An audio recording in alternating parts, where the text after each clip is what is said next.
Bueno, en lo que concierne a mis referentes artísticos, he de decir que tengo un gusto bastante ecléctico al respecto, ya que van de artistas conceptuales hasta artistas figurativos, pero son precisamente estos últimos los que tienen una mayor influencia en mi obra, dado el lenguaje naturalista en el que me muevo, empezando desde los grandes maestros de la pintura, como son Rembrandt, Velázquez, El Greco, Rivera incluso, y más de esta parte barroca, dijéramos, en la que sí que tengo bastante influencia en cuanto al cromatismo, la composición, el dibujo, el tratamiento de la pintura, etcétera.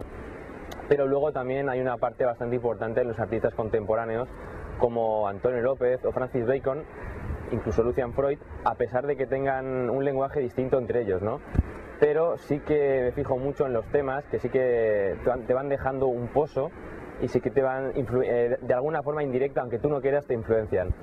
Luego ya tenemos la generación, dijéramos, posterior, como son Nicolas Amori, Alex Kanevsky, Sophie Jodoin, Justin Mortimer, que también creo que es una generación muy interesante y que demuestra que el lenguaje figurativo de la pintura está muy vigente hoy en día.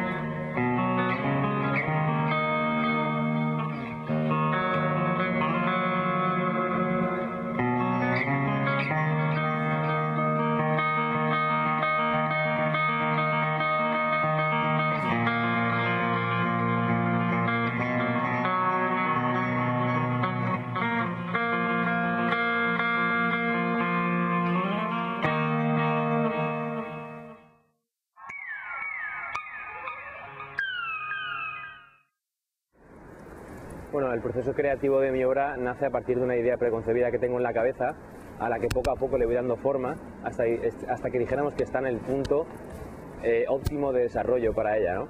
Y una vez está en ese punto, empiezo ya a plasmarla en el soporte físico. Pero para ello tampoco me sirvo de bocetos ni nada de eso. Voy directamente a recurrir al soporte digital, como es el Photoshop, ya que está dentro, me aporta un lenguaje mucho más parecido al que tiene mi obra, que es un lenguaje realista. Con lo cual, cuando yo lo veo y cuando estoy trabajando sobre ello, me da mucha más información y me puedo hacer una idea mejor de cómo va a quedar realmente el trabajo, aunque luego al final no sea exactamente lo que yo quiero hacer. A mí en la fotografía me sirve como soporte únicamente para trabajar. Luego, cuando está en el punto que yo deseo o veo qué cosas no me funcionan en el trabajo, me dejo llevar por el proceso. Modifico cosas, modifico partes de la composición, modifico color, etc. Esta composición, esta fotografía, según la complejidad del trabajo, puede ser más o menos laboriosa. Es decir, en los retratos que tengo o las naturalezas muertas que tengo, es más simple. Únicamente selecciono la fotografía que he trabajado y cambio o hago alguna modificación al respecto de color, de iluminación, de contraste, etc. Pero más allá de eso no hago nada. Simplemente, por ejemplo, en los paisajes sí que ha habido un mayor tratamiento digital a posteriori, puesto que para ello se cogieron las fotografías que hice de los paisajes, se hizo una selección y en base a eso se empezaron a montar de modo que quedara una obra terminada. O sea, cuando yo tenía la composición hecha y me convencía, fue cuando empecé a trabajar sobre ello.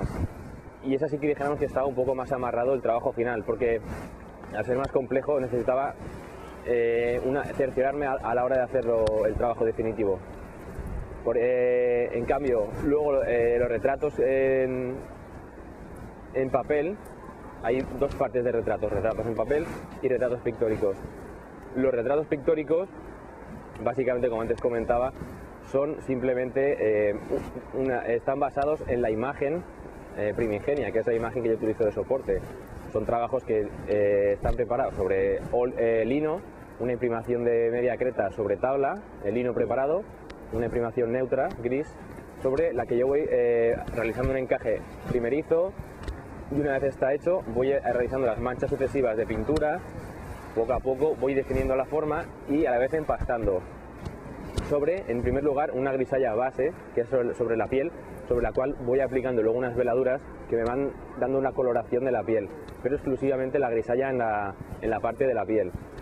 Y una vez está eso, voy añadiendo tanto en la parte de la figura como en los fondos mayor carga pictórica para que el cuadro vaya cogiendo una apariencia más realista, sobre todo. Eso se da en la parte de los retratos y en la parte de naturalezas muertas, porque tiene un tratamiento más bien clasicista, academicista en ambos dos.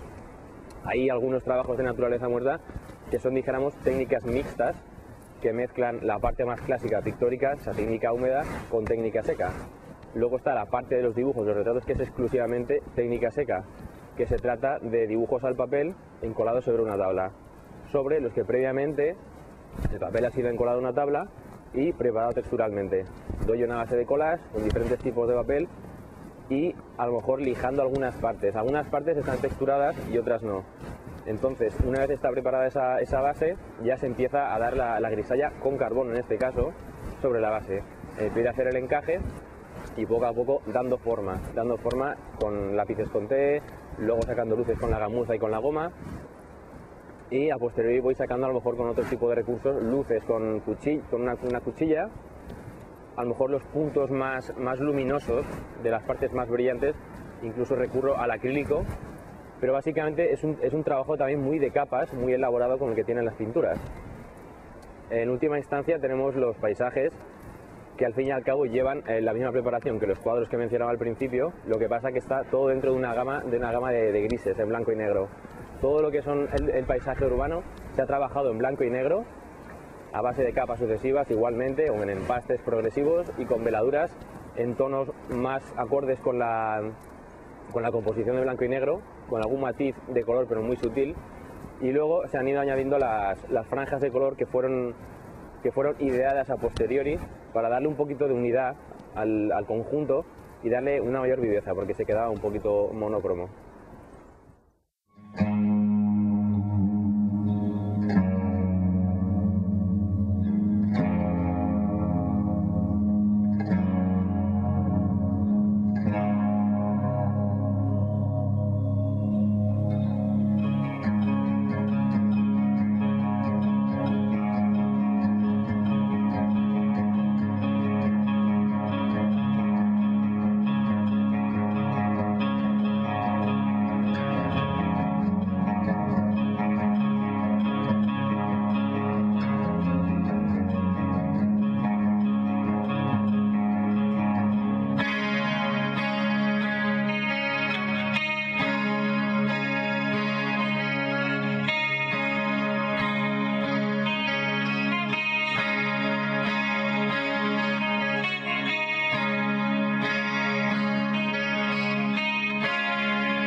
Bien, el proyecto expositivo que voy a presentar aquí se trata de una particular revisión del concepto de realidad, donde la idea o el concepto de realidad es el pretexto y el dibujo y la pintura son los vehículos para hablar de los diferentes procesos creativos desde los que se puede abordar una obra de arte. Cada una de estas diferentes formas de proceso creativo está representado por cada uno de los diferentes y grandes a la vez géneros pictóricos que se han desarrollado en la historia del arte, que son el retrato, el paisaje, urbano en este caso, y la naturaleza muerta. En primer lugar, el retrato viene a estar representado por un proyecto que se llama Pulsiones Culturales. Este proyecto es un proyecto teórico práctico que se desarrolló desde mediados de 2010, o finales más bien de 2010, hasta mediados de 2011. Y se trata de un proyecto que consta de varias partes. En primer lugar, se realizaron una serie de encuestas para recopilar los distintos pintores favoritos de la población. Cada una de estas encuestas se repartió a los diferentes rangos de población de la sociedad de Castellón, diferentes edades, diferentes gustos, para así, dijéramos, recopilar cuáles eran sus favoritos, no los más conocidos. Una vez cotejados estos resultados, se extrajeron, dijéramos, ya los 4 artistas que habían sido más valorados por la sociedad. Una vez se tuvo esto y cotejados los resultados, se procedió a la segunda parte del proyecto, que era realizar una entrevista personal con cada uno de ellos. En esta entrevista, en primer lugar, se realizaron una serie de fotos previamente para una entrevista personal, para conocer, dijéramos, un poco al pintor y sacar de aquí una sesión fotográfica. De ahí la idea era sacar fotografías para retratos pictóricos, un retrato, dijéramos, más clásico al uso, y en segundo lugar retratos dibujísticos de un primer plano. Estos primeros eran plano americano, retrato típico al uso, clásico, al óleo y de 3/4. Y estos segundos eran más bien un primer plano donde lo que primara era el dibujo, con un cariz más experimental, pero siempre dentro de la técnica seca. En este proyecto, dijéramos que es una forma de demostrar de que el proceso creativo está supeditado a la parte teórica, a la idea, que es una parte teórica que se desarrolló en un principio y que responde precisamente al proyecto teórico que se desarrolló antes de hacer la obra. La segunda parte de ellas está representada por el proyecto, la serie de cuadros titulada Fotogramas, donde se representan una serie de paisajes urbanos, vistas de Castellón, donde también podemos encontrar varias partes. En primer lugar, tenemos una serie de 2 cuadros que representan una especie de confrontación de arquitecturas clásicas con modernas, para representar y estudiar el paisaje urbano de la ciudad, representar ese contraste que hay a nivel arquitectónico en nuestra ciudad. Después, luego hay el resto de cuadros responden a composiciones del casco antiguo de la ciudad, únicamente con un fin meramente arquitectónico y con la ausencia de presencia humana. Estos cuadros responden al título de Fotogramas por el hecho de hacer un guiño al cine, con lo cual tienen ese formato alargado que tienen, esa estética en blanco y negro, en gama de grises, y a los que, después de todo, para darle una mayor unidad, puesto que son composiciones que están un poco fragmentadas, a pesar de hacer el tránsito ese que se quiere hacer, que viene un poco a emular el tránsito del fotograma en el cine, se ha realizado una posterior inclusión de unas bandas de color para darle mayor viveza y, como decía, una mayor unidad al cuadro, para que no se quede fragmentado. Esta segunda parte, como decía, viene a representar que la idea va tomando forma en la medida en que el proceso creativo se va desarrollando. Dijéramos que esto está realizado a partes iguales, al 50%. En último lugar, tenemos la parte de naturaleza muerta, que son 2 partes también. Una responde en general son todo cuadros de pequeño formato, donde hay una parte más clásica, donde predomina el óleo sobre el lino, con un tratamiento clásico y en color, combinada con otra, donde predomina únicamente el dibujo o el dibujo combinado con el color. Entonces hay una parte más experimental, pensada para ser expuesta como un mural en conjunto. Aquí el fin último del proyecto era demostrar de que el objeto por sí mismo se puede justificar. Cuando la imagen es suficientemente intensa y verdadera, habla por sí sola, no hace falta explicar nada. Con lo cual, remitiendo a la forma de argumentar lo otro, la idea y la parte y la obra van de la mano. Entonces, como conclusión de la exposición, vendría a decir que la obra en sí misma tiene un mensaje implícito y muchas veces no hace falta ser explicado para demostrar de que sí que tiene un mensaje verdadero. A veces parece ser que es necesario explicarla, pero realmente siempre está ahí, nunca desaparece. Y esa es la forma de evidenciarlo, de que eso es así.